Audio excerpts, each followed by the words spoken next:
Alors bonjour bien-aimés, mes frères et sœurs. Je veux rendre grâce au Seigneur ce matin pour vous.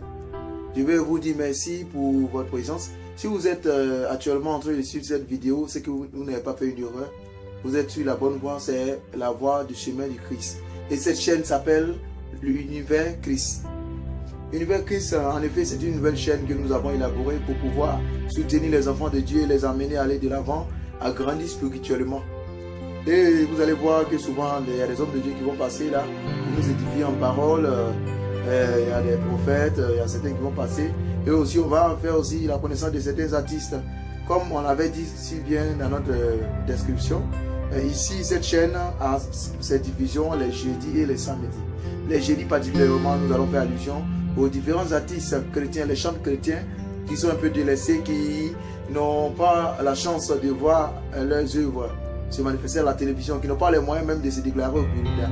C'est ceux-là que nous allons toucher. Et après cette chaîne, après cette division de jeudi, dans cette chaîne, nous avons aussi la division du samedi. Et la division du samedi, qu'est-ce qui se passe là-bas?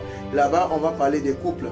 Comment fonctionne un couple? On va souvent donner des astuces. On va visiter des couples mariés, des couples qui ont une longue date de mariage pour nous expliquer un peu les astuces, comment ils font, et puis leur couple, ça fonctionne. Et ceux qui veulent se marier aussi, ceux même qui ont des sujets personnels, vous pouvez nous les donner et on va prier pour vous. Et ça va se manifester. Nous avons déjà des témoignages. Nous avons des témoignages et vous allez les voir bientôt. Donc merci. Je continue encore pour nous donner vos suggestions. Si vous voulez soit faire des annonces, ou bien vous voulez vous renseigner, vous avez à la vente d'un produit, voilà, quelconque. Ce qui confesse le nom de l'Éternel quand même, hein, c'est de ça que nous parlons. Voilà, c'est lui qui veut faire ça. Voici nos coordonnées. Nous avons le numéro, vous mettez le code de la Côte d'Ivoire, plus 225 06 06 07 85. Je reprends, plus 225 06 06 07 85. Ou le plus 225 58 32 64 28. Plus 225 58 32 64 28. Notre email, on a un mail aussi avec lequel nous travaillons, c'est l'email samueldion00@gmail.com. samueldion00@gmail.com. Ok, bien aimé, étant donné que lorsque les enfants de Dieu s'unissent, ils ont besoin de manger un repas. Un repas, tout n'est pas seulement le pain, mais ils ont besoin de manger un repas. Et ce repas-là, ce matin, je vous exhorte à prendre vos Bibles afin que nous puissions méditer dans le livre d'Éphésiens, le chapitre 4, verset 26. Éphésiens 4, verset 26.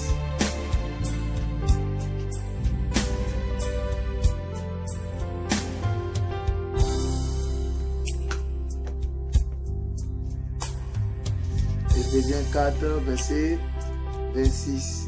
Bien-aimé, j'espère que tu suis avec moi. Tu as déjà retrouvé ton passage.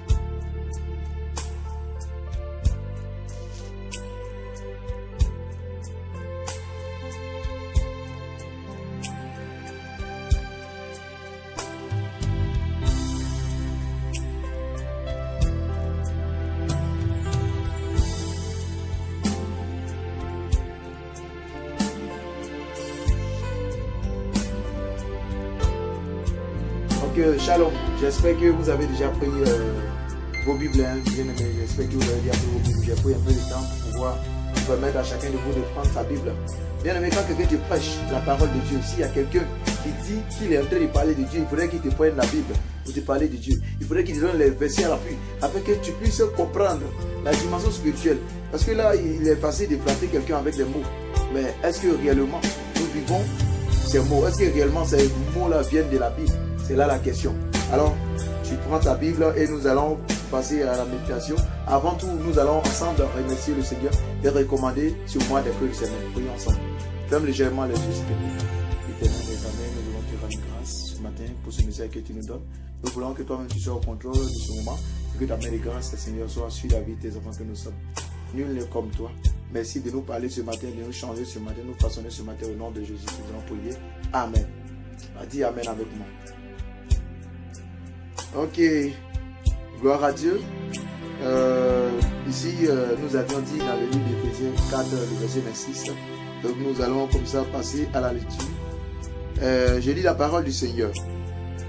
Il est dit dans la Bible, si vous mettez en colère, ne péchez point. Que le soleil ne se couche pas sur votre colère. Je reprends.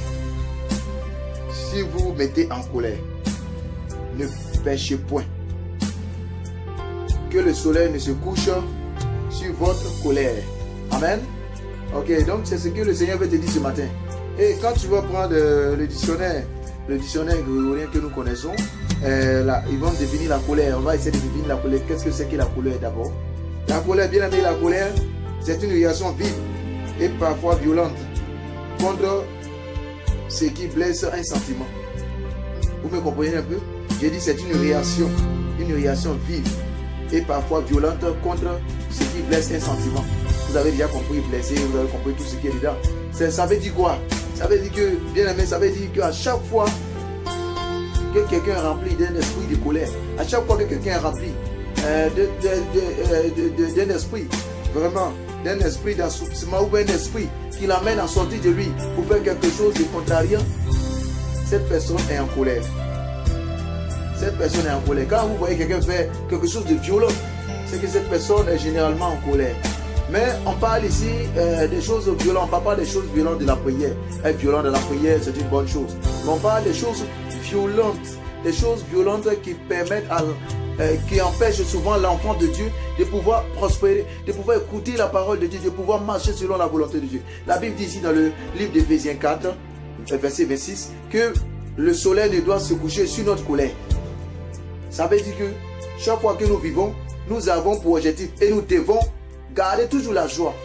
Si le matin, ton ami, ton frère, ta soeur t'a offensé, durant la journée, tu as eu des malaises, tu as été offensé par ta femme, par exemple, avant même de sortir, tu ne vas pas te promener avec cette colère, tu ne vas pas dormir avec cette colère. Tu dois t'arranger pour ôter cette colère de ta vie, bien-aimé.